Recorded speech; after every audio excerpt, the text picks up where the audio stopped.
In the highly anticipated sequel to RE4 Remake, Resident Evil 9 creates a challenging survival horror experience designed specifically to elevate your blood pressure to record new highs.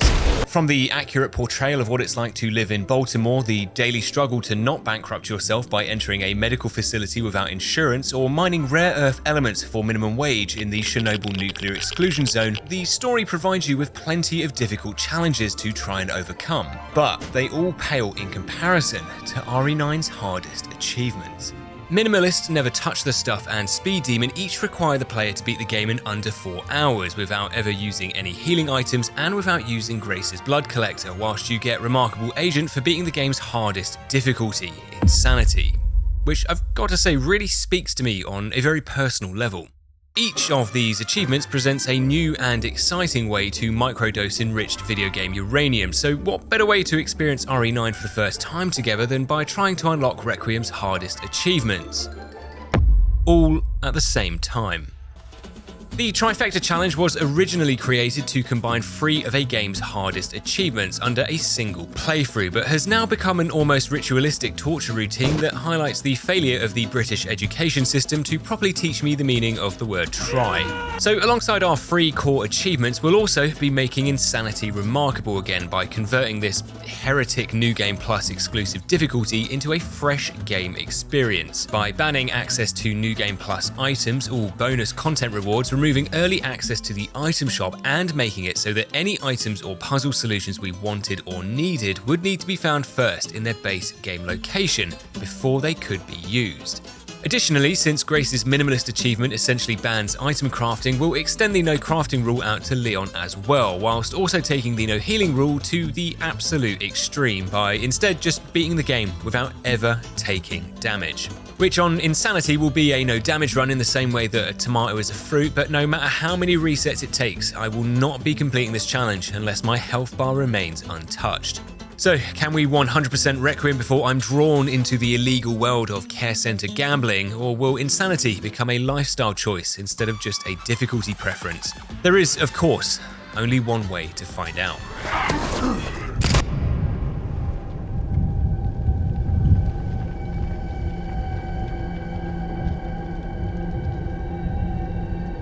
Requiem's Trifecta starts us off in the toxic work environment of the FBI's Midwest field office at the desk of Grace Ashcroft, an intelligence analyst who was one meets expectations performance review away from having a full mental breakdown. Her genuine anxiousness around her boss, Nathan Dickhead, felt fully justifiable when you consider that the FBI's ethos was that if you weren't willing to forego your crippling childhood trauma to do the job of 3 people at the location of your mother's gruesome murder, then you weren't really a team player. So one fast travel cutscene later, and we arrived at the scene of this newest murder, ready to unlock new and exciting mental illnesses. Welcome to Renwood, a place where registered sex offenders can be easily identified thanks to a law that requires them to wear the exact same outfit. By inserting ourselves into the private conversations of unsuspecting members of the public, the answers to our line of questioning and their overall demeanour suggested that another crack epidemic may be unfolding here in real time. With no useful information collected, the crime scene itself simply leaves us with more questions than answers, like who could possibly have a motive here? Why is this painting so disturbing, and who has taken a shit in the urinal again? I didn't know, but what I did know for certain was that we apparently have a stalker. Wait a second. Is that really what I look like, man? I need to lose weight fucking immediately. That is really, really bad, dude. The horror continues upstairs, where further pictures taken without our consent had been arranged into our very own Minority Report photo book, which would have been significantly more cute if it wasn't so creepy. Finding a picture of Alyssa, we're reminded of that night 8 years ago where UK police had finally caught up with her for using a VPN in London that one time, but also of an old journal she'd hidden behind a painting downstairs in the hotel's lobby. Reading the journal, it seems to just go into great detail about Alyssa's strong suspicions that we may be autistic, though I have no idea why she would think that. But these personal revelations are cut short by Officer Norman from the cordon outside, who we suspect is either suffering from a fentanyl overdose or is actively trying to arrest us. What the fuck? Honestly, I genuinely cannot tell. Managing to escape the clutches of the world's strongest baggage trolley, Grace is caught off guard and receives what I believe is referred to in canon as a franchise-ending injury.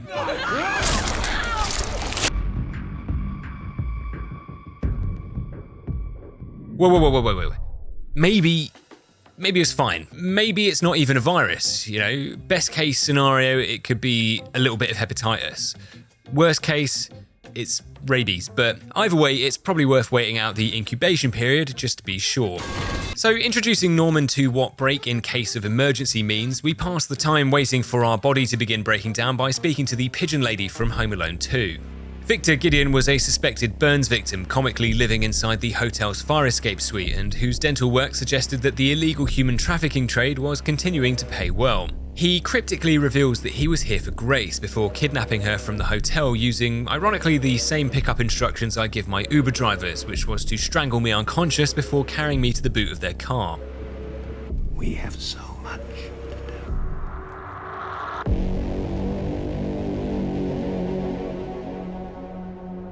On the other side of town at the homeless squatters camp formerly known as Elbridge, another suspected homoerotic asphyxiation was being investigated by Capcom interim CEO Leon Capcom. Having become his area of expertise, this was the sixth body found in the local area in just the past month and was consistent with the MO of a new serial killer the team were calling the Umbrella Strangler.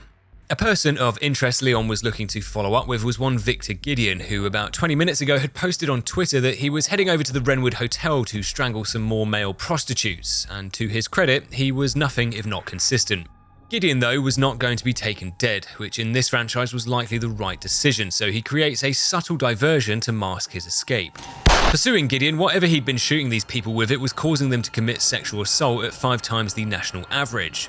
The public had every right to be concerned, and whilst Leon's story is built around his crippling guilt of being forced to abandon innocent lives in Raccoon City, I'm going to have to insist that we do it again. If anybody's ever tried walking through Soho at 1 AM, you'll know that the only route was whichever one was the fastest, and the same principle applies here in Wrenwood. Trust me, 4 hours may seem like a lot of time, but when you've got what we have ahead of us, every second counts. Leaving Wrenwood one lockdown away from being cluster-bombed by the government, we rejoin Grace, who wakes up inside the west wing of the Rhodes Hill Chronic Care Centre, with her blood being harvested and a completed manifesto signed in our name that we definitely didn't write. Inside this esteemed medical establishment, the rampant abuse of prescription medication and the suspiciously consistent brown marks found in the trousers of every patient had led me to believe that the word care was doing a considerable amount of heavy lifting here.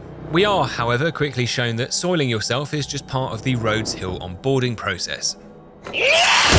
Oh my fucking Christ! The care centre's motto of transforming lives through medicine was certainly not misleading, as one patient, nicknamed the Girl, had transformed into a 10-foot-tall bean consumer who quickly built a consistent track record of reliably sending me into cardiac arrest. Whilst RE9's stalker enemy provides a terrifying experience, like most Discord moderators, she has an extreme aversion to light, so finding any room with functioning electricity can buy you the precious time needed to escape. For us, this gets us into the nurses' station, where we can take this screwdriver quietly back over to this locked fuse cupboard, which we can then use to power on the adjoining doors and reach the safety of the well-lit main hall. The one miscalculation I'd made in my escape plan, however, was not accounting for Grace being used to manually reset the central heating system, as the girl shatters every vertebrae I own before dragging us back into the darkness. Luckily for Leon, story antagonists didn't seem to be putting in the effort these days to conceal their criminality, as one quick search on Company's house reveals that Gideon had purchased a care centre down the road using his own bank details and full legal name. Arriving at Rhodes Hill, we're greeted by the receptionist in a way that suggested she thought we were here to check ourselves in, which, whilst rude, I can understand how someone can make a mistake like that. Conversing with our new friend, her story of getting this job last week to help build a better life for her husband and 5 children was that of the quintessential search for the American dream. But the American reality is that dream is only going to be made possible thanks to her comprehensive life insurance payout. Whilst not expecting the cutting-edge treatment the receptionist had mentioned to be so literal, my personal reaction was that of someone unfazed by the incorrect handling of serrated power tools. Not only is this just how doctors in the UK triage your medical problems, but by this point, chainsaws have become something of a personal speciality.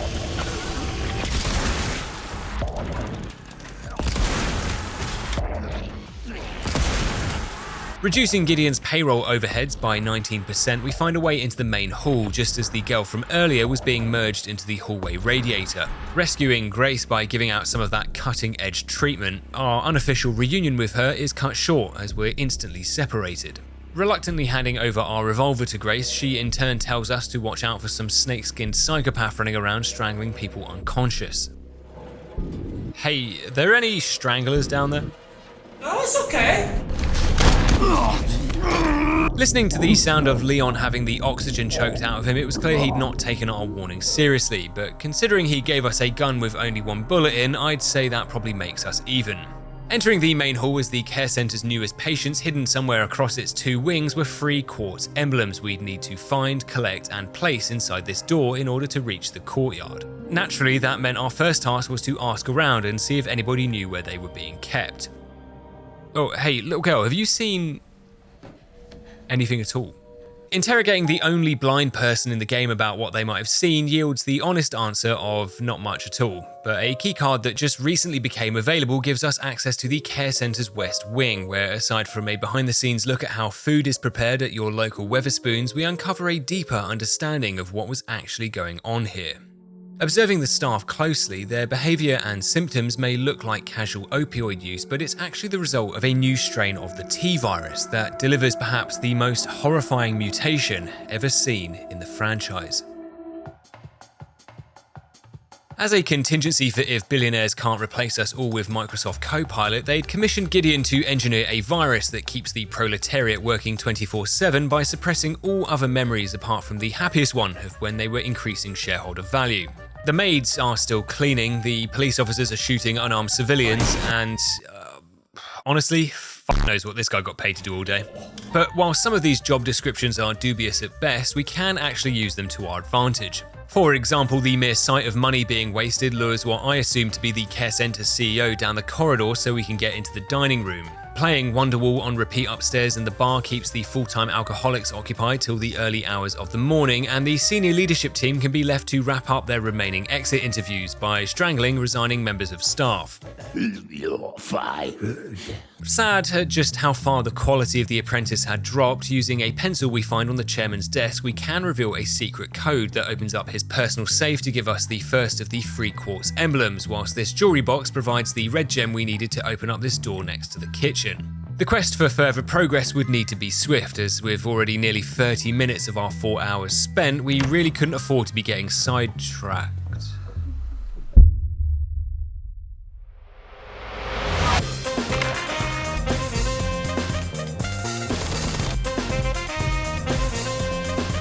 I am never going to financially recover from this.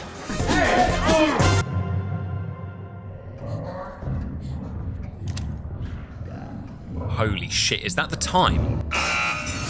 In some kind of disassociative fugue state, I'd spent nearly 6 hours stuck inside the care center's in-house payroll recoupment system, but after reloading our most recent checkpoint, any antique coins that we find throughout the game can actually be redeemed here inside the parlour for prizes or an extended line of credit. With the East Wing keycard kindly handed to us, we begin exploration of the opposite side of the building inside the OR, where there's never a good time to be infected with the T-virus, but in the middle of open heart surgery was certainly not ideal. Harold Shipman and his surgical team, however, are still here and are instead hard at work identifying patients on the ward whose medical insurance has been declined. Their relentless nature does provide a headache in that they're permanently guarding the route to the level 1 wristband upstairs that we need to unlock a number of new doors around the building. Not having the ammo to insist they leave, nor the time to spare luring them halfway across the map just to have them teleport here moments later, our problems are further compounded by the national shortage of Ozempic, which has now trapped us between the private healthcare system and being actively consumed for our calories. It's moments like this where the lack of crafting is really felt. Being able to make Requiem bullets or inject enemies with Synthol would turn most of this challenge into a game of Splatoon, so without them we'd need to get creative. By combining the gameplay of Outlast with the absolutely breadstick level intelligence of Hitman NPCs, we can use empty bottles found throughout the game to distract enemies like the medical team, who spend just long enough staring at the floor for us to run upstairs, grab the wristband and make it back downstairs to hide in this lounge just as they're returning to their positions on the stairs without ever being seen. Well, almost. After being verbally assaulted for burning extra calories that could have otherwise been consumed, the level 1 wristband now signals the start of the next stage in our 8-point escape plan. Firstly, in the waiting room storage cupboard, we can find some extra supplies and the pantry keys, which we can use to evict a group of homeless people sleeping on the raw chicken before...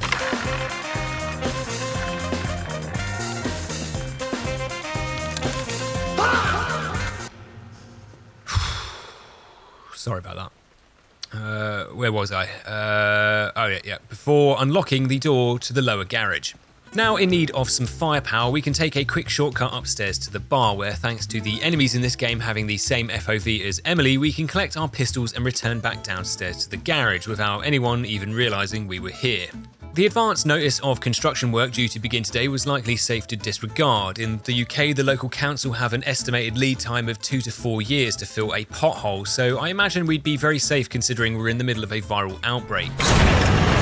Wondering to myself why I'm forced to drive through the tarmac equivalent of the Nepalese mountains every time I want to go to the shops, when what was essentially a reanimated vegetable refuses to let something as inconvenient as dying stop him from meeting his contractual deadlines, had left me feeling like I should be voting for this man, not shooting him in the face. Whilst admittedly the quality of work was questionable, we'd also found a cooler box inside this truck, which likely had an equal chance of being someone's lunch as it did being an actual organ, but we wouldn't know for certain just yet, as the box is locked, needing a code stored inside the safe in Dr. Richardson's office. On our way back over there, the game's continued attempts to openly mock me by dropping every item in the game except the only one we could use had finally prompted me to find a long-term solution, and that solution is fraud. Item fraud is something we've done previously in other challenges, but in RE9 the item algorithm rivals that of Facebook in terms of how easy it was to manipulate, as by simply holding 2 herbs and 2 pieces of scrap, every single random item drop en route to the East Wing conference room is now turned into handgun ammo. Once here, because the padlock key to the lead researcher's safe is missing and none of the 5 sets of lockpicks I'd found so far were relevant to solving this problem, the next logical step was naturally to burn it off using a corrosive acid. Simple problems require borderline unhinged solutions. The acid can be found next door in the conference room, but once inside, much like the tax system, the only way you were getting out of it was in a body bag. Thankfully, the revolver Leon gave us earlier was just the right caliber to perform that little piece of magic that forcibly turns an hour-long work meeting into an email. This high-velocity staple gun rips through the first guy and into the human karaoke machine standing behind him, as I leverage my national passives by addressing the queue of people forming at this window through high-intensity knife crime. Taking the acid back to the safe, we unfortunately bump into Gideon again, who was apparently looking for Dr. Richardson. Oh right, yeah, no worries. I mean, have you tried the rehab ward to see if he's still chainsawing through members of the medical staff? My distrust of Gideon grows exponentially with every step he takes into asphyxiation range, but quickly hashing out a deal that would resolve our differences through a ranked competitive game of hide and seek, it seemed that even a $15,000 night vision helmet doesn't stop you from falling for the oldest trick in the book, you fucking amateur. Now free to collect the code for the organ box and our second quartz emblem without being strangled, the wrench we'd found in the garage admin office can be used to manually open the broken freezer room door, where I can't say with full confidence that I'm comfortable with transplant organs being stored next to the barbecue chicken tenders, but hey, it's not like I've never eaten from a McDonald's before. Slipping through the West Wing's ground floor en route back to the OR, we're able to find a few more upgrades and resources that we can use to... Like all the very best doctors, a little bit of pre-operation gambling gets us in the right frame of mind for surgery as we revoke Harold Shipman's medical license and finish this patient's double transplant by ourselves, where I've got some good news. The surgery was a success and the patient is recovering well. Bad news is that I hooked up the artificial heart to the patient's rectum, which is causing some complications. For this act of gross workplace negligence, we're rewarded with a promotion, which with our new title gets us access into the isolation ward and to the location of the final quartz emblem we needed to unlock the courtyard door. Unfortunately, it's kept under lock and braille, but with a second promotion secured in the space of 2 minutes, we were now senior enough in the company to unlock the executive perk of kidnapping children. Carrying Emily over to the office, we'd be able to get her to look at each of the individual braille symbols and tell us which one was which, so after taking her through to the waiting room quickly to show her our favourite door, we... Okay, fuck it, I mean, you're blind anyway, so it doesn't matter. But it is sadly revealed that the only door that did matter was the isolation ward's door that we had evidently forgotten to lock on our way out. All I'm gonna say is thank God Emily's blind. If she could see any of this, she'd be very disturbed. Less keen on this new accessibility ward, a lifeline comes in the form of a single Requiem bullet that we can collect from inside the kitchen's pantry, which, whilst not giving me the strength to control my gambling addiction, can be used to forcibly restrain the isolation ward's escapees to safely bring Emily through to the office. Passing the time waiting for her to finish reading the code, we continue to skyrocket Rhodes Hill's knife crime figures as even the enemy AI gets bored of having to take part in this section. Waiting awkwardly to trigger the cutscene, Emily had found the final quartz emblem we needed, but the girl had also found the Emily that she needed. As they disappeared down into the depths below the care centre, I'm reminded in a moment of deep personal reflection that Leon was right. Sometimes we can't save everyone. So, wishing Emily the very best in her future role, the search for a Plan B exit is scrapped by a compelling reason to reconsider rescuing her, in that the storyline says that I have to. Waking up from his own erotic asphyxiation experience, Leon is subjected to a particularly bisexual interrogation by Gideon, which we cut short by introducing him to the meaning of the M in BDSM. Skipping this cutscene before Leon fails the challenge like the negligent drug addict he was, in the adjoining attic we find the other half of the famed competitive eating duo, but sadly no shotgun. Because insanity locks even the base story weapons behind the shop, weapon spawns are now just non-existent, but as per the rules we are authorised to purchase one base starting shotgun with no upgrades to officially signal the start of our first boss fight. Well, I say boss fight, but this was about as difficult as getting kicked out of the all-you-can-eat Chinese lunch buffet. It can feel time-consuming, but it's not very hard. After a certain amount of damage is done to Big Chungus, he'll fall down to the floor and give the player an opportunity to do a hatchet-style execution, which is okay, but to maximise our felony firearms charges, hitting him with 4 shotgun shells just before doing this means it takes just 3 cycles and 1 generational aura loss to draw a close to the weight loss story of the decade.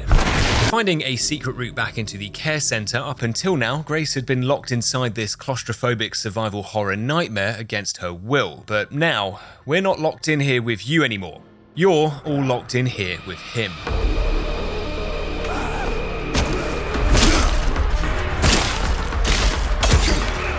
No, get those lights off!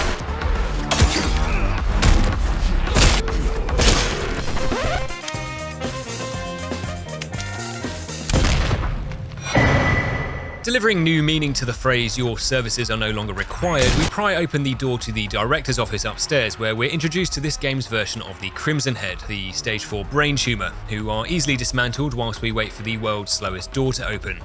Locating Gideon's private gooning chamber, we make a concerted effort not to touch anything, as the documents we can read all seemingly point back to one person.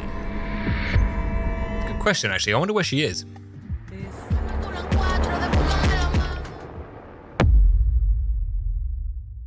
Rejoining Grace down inside the questionable conditions of the local Denny's, we find Emily being held inside the employee break room, where it turns out that she could hear just about as well as she could see. To help reconnect her audio cable, we'd now need to find 3 power units located around the basement. Together, they can be used to unlock Emily's cell door, but individually, they're also used to power on different segments of the underground facility. This entire section is simply a collect and return mission, where likely the hardest challenge you'll have is keeping your video monetized thanks to the human smoothie machine upstairs that you can feed OSHA violations into. But if watching contorted human bodies ragdoll into the vertical lawnmower begin to bore you, you can set up your own electroconvulsive therapy centre here in the boiler room, where the aim was to cure a variety of medical conditions by sending patients into cardiac arrest. Technically, if you really look at the fine print, this wasn't a misleading claim. Wildly unethical, yes, but in the end the thing that made me shut the whole operation down was the earth-shattering sounds of this man's nerve endings being endlessly fried after he falls headfirst into the treatment pool. There's a lot going on and I'm very overstimulated. Now sufficiently overstimulated with the 3 power units in place, we grab Emily and make a break for the emergency lift before gently reminding her to not go anywhere with strangers. There's some really sick people out there.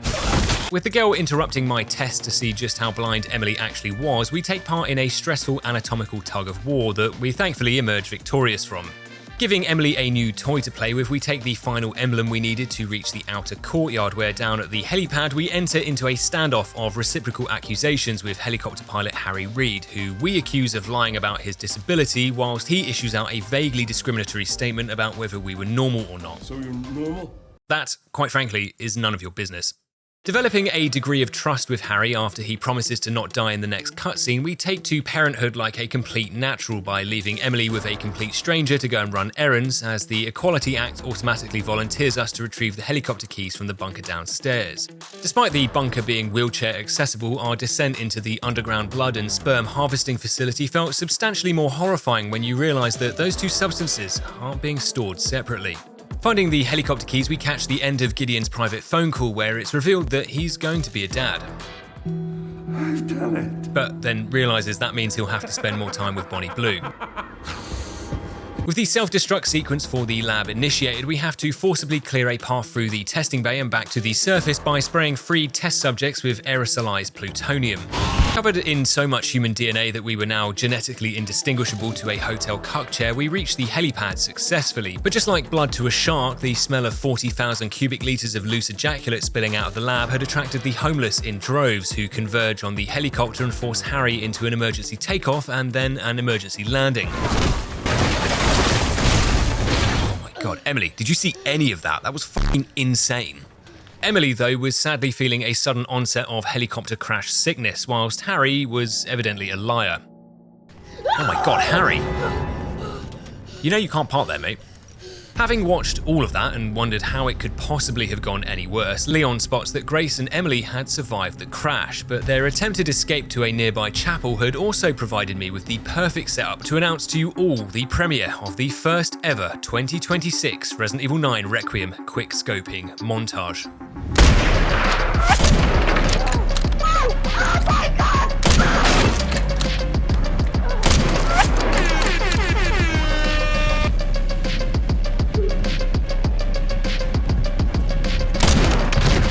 Oh my god! Inhuman reaction! Oh, shit. They say you miss 100% of the shots you don't take, but clearly there's a net zero chance that you could also miss 100% of the shots that you do take. But with a more reasonable DPI selected, we provide Overwatch support to protect Grace and Emily all the way to the chapel, and after taking care of the two enemies who spawn up here with us, we jump down to join them moments later. Asking if Grace had perhaps tried a herb in these trying times, the chapel is quickly swarmed by alpha testing for The Last of Us 3. The bloater in particular is clearly not working as intended, as any damage done to its large orange blisters was releasing airborne spores that infected any vanilla RE9 assets with the cordyceps fungus. That is obviously mostly all bullshit, but one thing that wasn't was that this probably would have been significantly harder if there wasn't a Home Depot's amount of assorted tools and explosives in here for us to use. Carrying Emily through the water treatment plant in search of medical attention, if the watercolour down here was anything to go by, at this rate the only thing we were going to give her was sepsis. With the girl still relentlessly pursuing us, we let Emily know that she'd need to wait for us to finish another part of the story before we could begin applying critical first aid. The plan was to open up the large retractable roof overhead to give the girl a firm but lethal dose of vitamin D, but with power not running to the roof's mechanism, we'd need to head downstairs and manually restore all three of the power distributors to get it operational again. By this point in the game, stealth had become almost second nature for Grace, but after my tactic of strategically luring the girl around the basement for half an hour only to fuck something up 2 seconds later proved that sometimes less is more. By just sprinting straight through to switch 2, we despawn the girl from behind us in anticipation of her scripted appearance here, where 2 Molotovs stun her long enough to fully turn the jam switch before completing a similar process with the remaining 2. Opening the roof mechanism, the girl is melted down into a bioweaponized fondue set just as Emily decides that she's had enough of this franchise and manually mods herself into SCP containment breach. Feeling genuinely scared that this non-consensual gameplay crossover could happen to any of us, Grace abandons Leon, getting back together with Gideon, who introduces her to the man who could give her the reassurances she needed. Gen Zeno tells us that Leon was chopped, and that no cap, we were the chosen one. With our Risen Fire face card on God, we could finally find Elpis, which the connections would be so gassed about. Dude, what the fuck are you talking about? With me and Leon both throwing up blood at having to read that, the challenge was also looking like it might be Jova. We'd lost Grace, Sherry had a drug problem, and we were quickly running out of time. It seemed that now nostalgia would be the only thing that could sustain us, so with one quick save, we returned back to where it all began.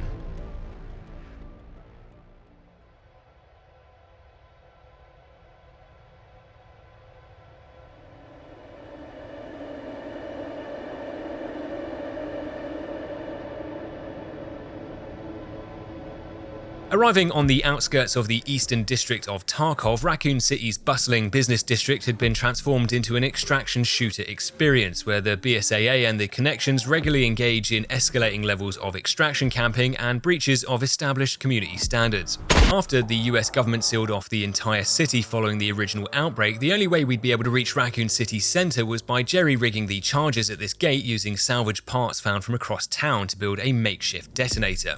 That mission, though, is complicated somewhat by the fact that just like long-term consumption of lead water will cause people to believe that their Roomba is secretly passing information to the KGB, decades of exposure to the T-virus has turned anything still alive in this place into an Elden Ring boss.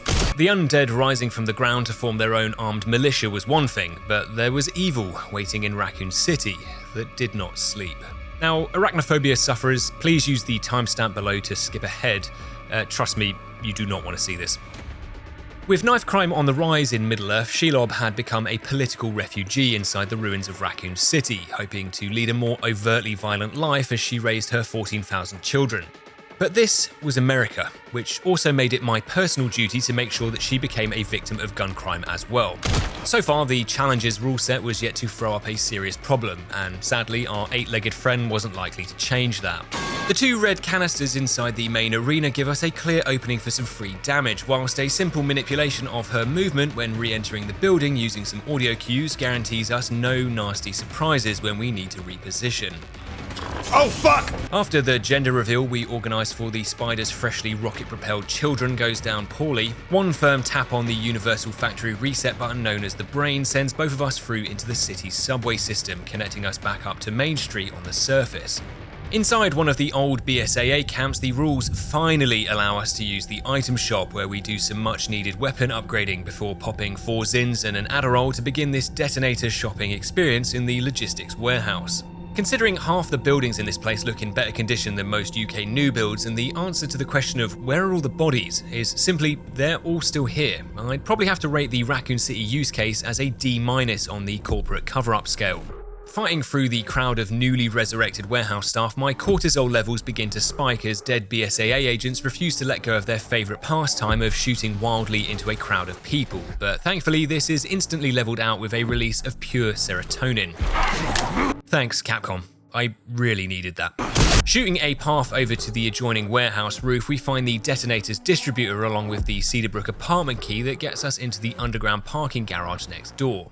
Aside from multiple human beings trapped in here still trying to remember where they parked their car 30 years ago, we are also trapped from reaching Main Street by the garage's shutter, which requires 2 fuses to be found and inserted into the control box in order to open it. The first can be found here inside the old sewage facility, where the most difficult part of doing karate inside this 3-decade-aged septic tank was resisting the urge to breathe in too deeply. The second is inside the parking garage itself, where having perfected the ability to tear off an entire human head in almost complete silence, nobody here was even aware of what was happening until they were viewing the world in third person. Reaching the centre of town just outside Cedarbrook, we find a group of BSAA soldiers. Or more accurately, we find a human jigsaw set that could at a stretch give you 2, maybe 2.5 fully formed humans. Their body cam footage didn't seem to shed much light on what went on down here, but if we could procure some fuel from next door and restart the generators found around the city, this container key we find would help provide a welcome boost to our firepower. Inside the local 7-Eleven, the signature customer service and iconic decor made it difficult to know if the bombs had even hit here, but after accepting the manager's request to a trial by combat, there was just enough fuel in the forecourt's tankers to help restart the empty generators across town, which also restores access to the Cedarbrook apartment block roof. With the help of a rusted crank found in the foyer, it becomes clear that the BSAA weren't going to let death stand in the way of a few more war crimes. With the BSAA having accepted the terms and conditions of the Geneva Convention like they were signing up for a trial of Disney+, completion of RE9's Modern Warfare 2 campaign DLC mission, No American, is made significantly easier by reaching the southern side of the roof, preferably before the entire building collapses. If you can make it here, we can turn the mortars against the enemy and teach the victims of Raccoon City a valuable lesson that lightning can indeed strike twice. Or in this case, with terrible RNG, you can find yourself being bombed twice. Thanks to the military-industrial complex, I now had a severe case of tinnitus and one signal receiver that was broken. I can't imagine why. Luckily, back in camp, instructions inside this repair kit tells us to just turn it off and on again, which now left us with just one more piece to collect over at Willis Tower. Located across a zip line on the logistics warehouse roof, the majority of your time in Willis Tower will be spent looking sideways as the orientation of the collapsed building forces you to walk up mathematically accurate right angles and develop chronic architectural vertigo. Reaching the building's office block thanks to some DIY shortcuts, the floor is a little bit fragile. With the windows now being the floors and the floor being the walls, falling victim to gravity was a very real possibility. That is, unless you can make someone else the victim first.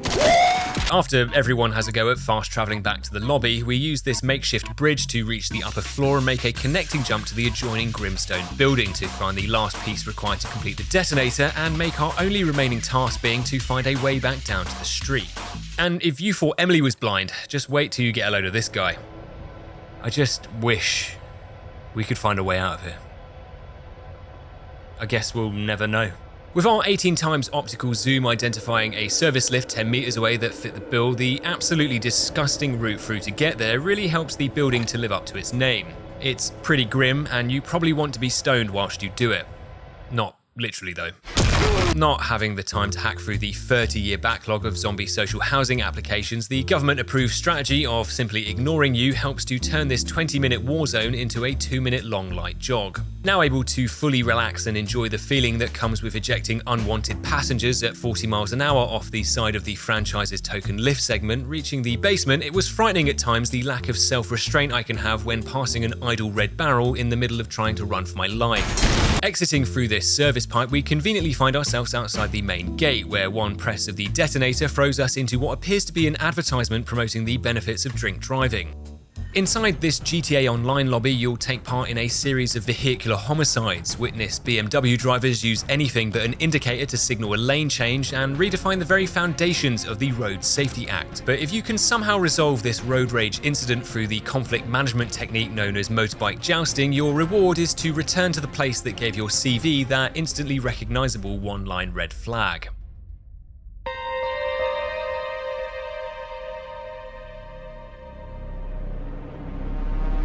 Up until recently, the RPD had held the title for the world's worst first day at work, but now it was simply the resting place for our nostalgia, a museum where the good times and fond memories could be remembered. But even 30 years later, some things never change. Management are still a bunch of gooners, key drop-off is being run by a psychopath, and inappropriate work comments don't just stop because you're dead. Rest easy, officer. There's not much time left to bathe in the nostalgia of the RPD though, so after greasing up Old Faithful, we can pry open the rusted shutters in the precinct before boosting our SMG firepower with the stars emblem from the main office. And I wonder what that could mean. Eavesdropping on Zeno Jestamaxing to Grace about the time he and the boys used to experiment on children at the orphanage, a flashback sequence details the story of the 1990 orphanage revolt, where the bald-headed demonic children of the institution attempted to overthrow their oppressive caregivers by forcing them to look to their right. The revolution, however, was short-lived, largely due to the fact that this was just mildly inconvenient and these children didn't know how to properly use the stairs.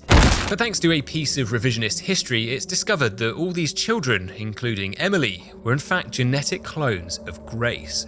The clones had been an attempt to retrieve Spencer's ultimate viral weapon, Elpis, that was currently locked behind a paywall down inside Ark, a secret underground facility that wasn't to be confused with the secret underground facility next door or this secret underground facility up the road. Grace was apparently the only one who could retrieve Elpis, and whilst being sufficiently vague, it was understandably still enough to be overwhelming. Leon, having just at this very second come up with a stunning one-liner for Zeno, misses his chance to deliver it, as Tarkov's other gameplay mechanic allows him to enable no-clip and just fly out of the map, leaving us to deal with the latest in nostalgia-powered bioweaponry. Even with that subtle plastic surgery and the intense new drip, there was no mistaking the nostalgia of that internal bleeding. It was just like old times. Luckily for us, the Connections still haven't worked out the secret sauce that stops their bioweapons from letting their targets walk straight past them during their recovery animations, but it did seem as though they'd worked out how to upskill their tyrants into becoming a mobile SAM site. In the same way you can evolve Pokemon using a specific item, combining a tyrant with a Tomahawk missile creates a rematch of the 1998 classic showdown of when the Undertaker threw mankind off hell in a cell and plummeted 16 feet through an announcer's table. Now, so far our no damage run has gone surprisingly well, and whilst there are plenty of heat-seeking Ford Transits in here that can provide varying levels of life-changing injuries, with the right timings we can parry just about everything. Just about.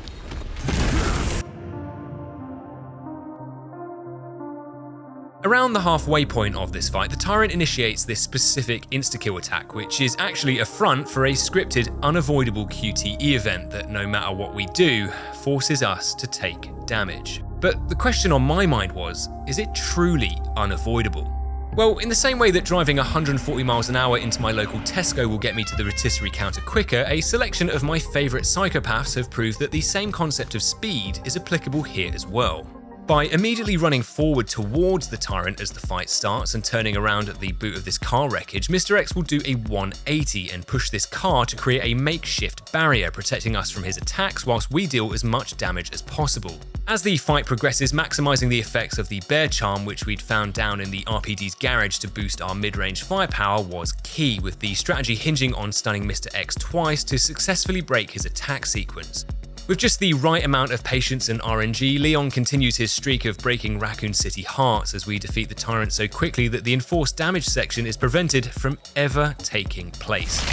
With the kind of confidence that could only be gained through the slaughter of orphan spider children, we're dragged down through the layered hierarchy of the Raccoon City landfill by the plant-based vegan deterrent Plant 43. Unfortunately for Vegetable Society, I am a modern-day King Midas, except instead of gold, any houseplants I touch is enough for me to immediately kill them. Uncovering the entrance to Ark, we now had less time than a McDonald's worker's lunch break to beat the remainder of the game, meaning that now wasting seconds, not minutes, could be all the difference. Which felt like an oddly poetic analogy considering Ark represented the dystopian hellscape that was late-stage capitalism. A utopia that combined the surveillance state of communist China with what society would look like if the Dow remained over 50,000, Ark's proprietary AI assistant monitors you throughout the facility, dispatching line managers to your location to discuss personal improvement plans if productivity quotas fall below a certain number of children lobotomized per hour. I, however, am a natural when it comes to meeting the monthly sales target known as maintaining a 7.5 kill-death ratio, whilst also clutching a 1v10 S&D overtime defense round on favelas. Mission failed. We'll get them next time. Our 7 kill streak allows us to call in a personal licker who helps to draw the attention of the remaining elite guards, but not realising I was actually being invoiced for these services rendered, it was abundantly clear that I didn't have the credit score to be carrying this on. In fact, according to the Summer 26 bioweapon catalogue, I'd amassed a personal debt to the Connections to the tune of $2.6 trillion worth of bioweapon wastage, and knowing the billionaire class, they weren't exactly the kind of people who would let money go to waste.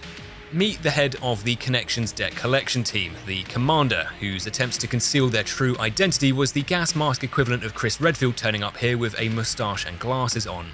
Hunk's primary role here is to physically show me how my reckless actions may have cost the Connections the chance to buy another private island this summer. And although this was deeply upsetting, it was nothing compared to the part of my brain that trying to beat this fight without taking damage tickled, which coincidentally was the same one that wanted to hammer my keyboard into the drywall and hang my monitor on it. Aside from the 1v1 hatchet fight to the death being bound by honour, except until it wasn't, Of course! and the supercomputer reaction times required to correctly predict and parry these attacks, the part of this fight that was really starting to send me over the edge was a personal conspiracy theory that the parry timings change halfway through the fight. I know Capcom did this, I just can't prove it. But the change in Phase 2 is so slight that you'd probably never even realise it, but it's just enough that everything you've learned so far is completely fucking useless.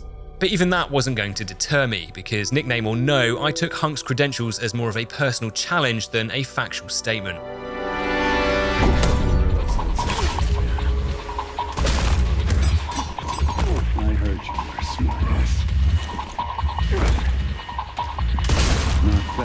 someone at death's door.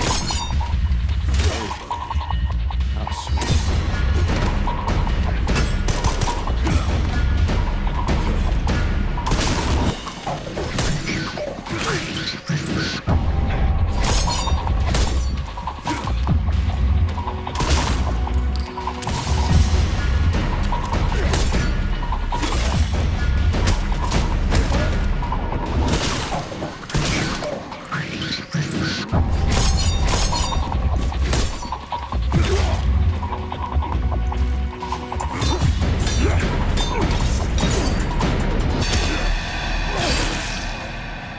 An hour and a half of attempts had finally yielded the perfect strategy, combining sequence memorization, practice, and momentary lapses of our own honor between his recovery cycles to finally, after countless deaths, beat Hunk without ever taking damage.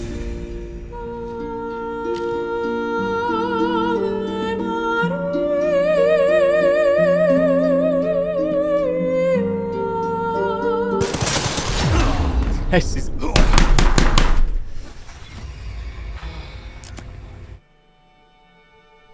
Oh my god!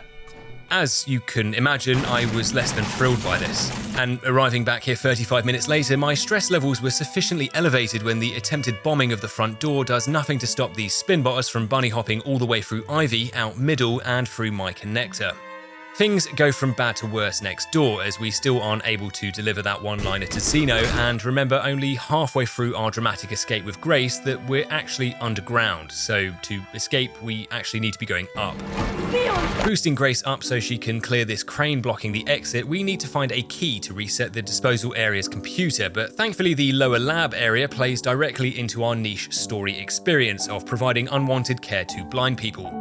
If anyone's ever wondered what Sticky Keys does, it enables you to spam shift relentlessly in Resident Evil games to gain a speed boost around blind characters like the Lickers down here in the lab. We're so unbelievably quick that we can collect the key and make it back to the override control panel without ever alerting them to our presence. With Leon freed, we now have to return back to the lab to search for 2 orbs needed to gain access to the main archives, but with the first orb located in the room we just came from, no amount of shift key spam could conceal our presence from the astronomical amount of drug addicts now walking around down here. It takes a very delicate process of enticing the Lickers out of their rooms to hit them with the padlock release collateral special and several additional felony weapons charges to finally reach the first orb, which thanks to some kind of holy intervention allows us to escape this new mob of eunuchs gathering outside the room, just for us to do it all again for the next orb. Whilst being more cozy down here, with the help of a single bottle, we distract the loitering bioweapons long enough to run straight through to the office upstairs and collect the knobless orb. Noblesse. More relentless assault of the shift key and we can slip past every Licker sitting between us and the archives, where we can watch Alyssa's old interview with Spencer. You know the one, where he goes on that completely unhinged rant about not being able to sweat in Pizza Express before saying something about feeling bad about all the people he's killed over the years. I only hope that it serves as a Resident Evil 9 requiem for those who have passed, as well as the additional story DLC. As the script began to take its toll on us both, Leon's long COVID symptoms were compounded by Ark's AI model running out of available tokens, which bricks the smart lift we needed to reach Elpis again. So, introducing the Lickers to the concept of a collateral, we reconfigure the entire floor one wall at a time to reach a spare override key hanging upstairs and reboot the lift's computer. To help remain locked into the challenge's tight schedule, I realised that I can just Klarna my existing debt and the additional $250 million worth of stock we damaged waiting for the lift to arrive, allowing us to reach Elpis again in record time, where with the help of Grace we walk into the same room to speak to the same person about the exact same thing we were talking about 20 minutes ago.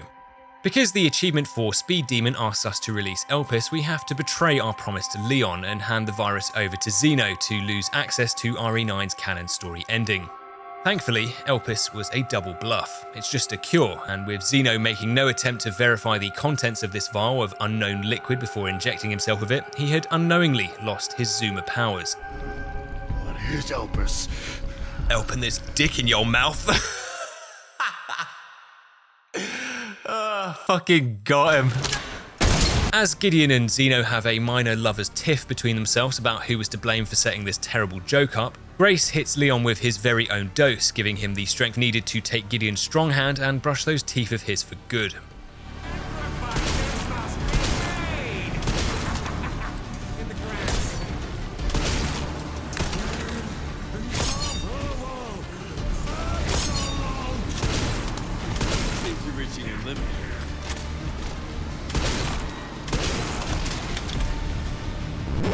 Oh my god, I'm so sorry. Just hang on 1 minute. I've had enough of you! Alright, calm down. Jesus, just give me 2 seconds to sort this out, yeah? Of course. Thanks. Seeing as we've got a little bit of time to kill, I just wondered, where do you stand on the topic of genuine transformation? Genuine transformation cannot happen without... Okay, I've made space now.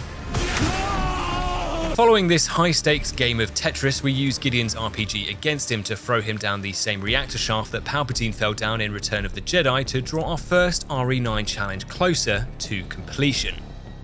But somehow, Nemesis returned. Grateful at the opportunity to revisit my favourite boss fight in the franchise, Gideon's final copy pasta is quickly defeated, giving Leon one last opportunity to max out his aura as we finally complete RE3 Remake and draw this Trifecta challenge to a close. But having been playing for what felt like 3 days in what was undoubtedly the most scuffed first playthrough of Insanity ever recorded, there was an anxious wait to see what achievements would now unlock.